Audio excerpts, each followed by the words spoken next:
महाराज नमस्कार. विघ्नर कारखान्याचे संचालक पंकज वामन यांचं दुर्दैवी निधन झालं. नेमकं काय घडलं तिथे? तुम्ही तिथं सगळं पाहिलेलं आहे.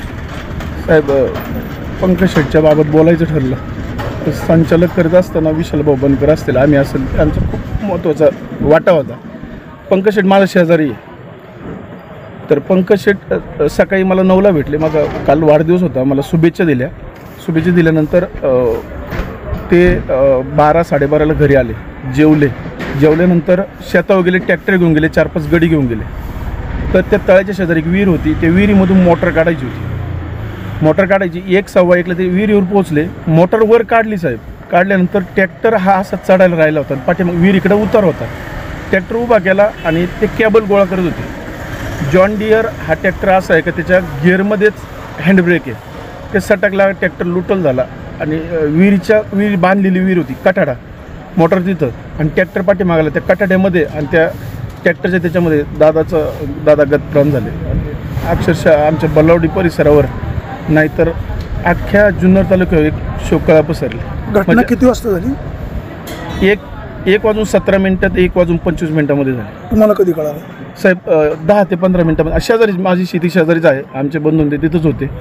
आम्हाला लगेच कळलं की बाबा असं घडलं. आम्ही लगेच म्हणजे काही मित्रपरिवाराने आमच्या गावातले जे डोंगरे होते, आमचे सरपंच होते, त्यांनी घाईघाईमध्ये युनिक हॉस्पिटल नेलं.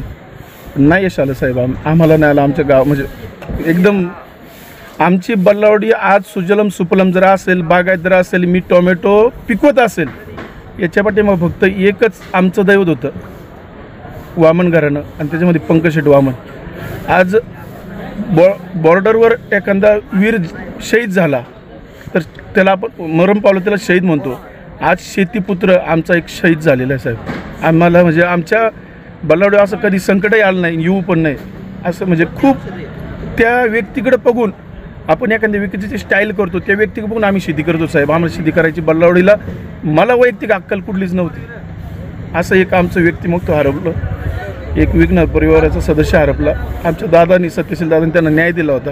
संचालक पदाचा एक मुकुटा त्यांच्या डोक्यावर होता. आता काहीच राहिलं नाही. म्हणजे अक्षरशः पंकज वामन यांचं मूळ गाव काळवाडी. तुमच्याकडे आले, शेती घेतली, एवढं डेव्हलप केलं, काय त्यांना कसं शक्य झालं? साहेब, ते उपजत गुणच जिद्द आहे त्यांच्यामध्ये.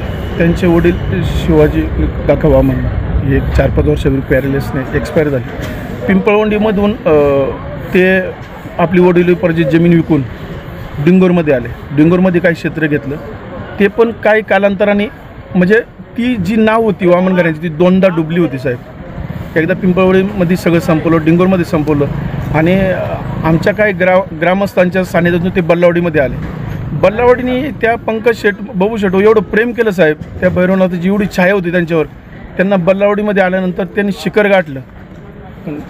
लास्टला पंकज शेट आम्हाला सोडून गेले साहेब.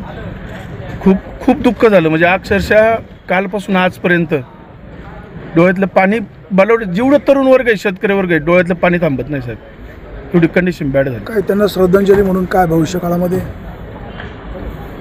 साहेब 100% आम्ही गावग्रामस्थ एकत्र बसून, जसं आपल्या भारत देशाच्या बाउंड्रीवर शहीद झालेला एखादा वीर जवान असतं त्याच्यासाठी आपण काहीतरी करतो, तसं आम्ही गावग्रामस्थ एकत्र बसून पंकज शेट हा कायम आमच्यामध्ये जिवंत राहील यासाठी आम्ही गावग्रामस्थ विचार करू आणि नक्की काहीतरी करू साहेब.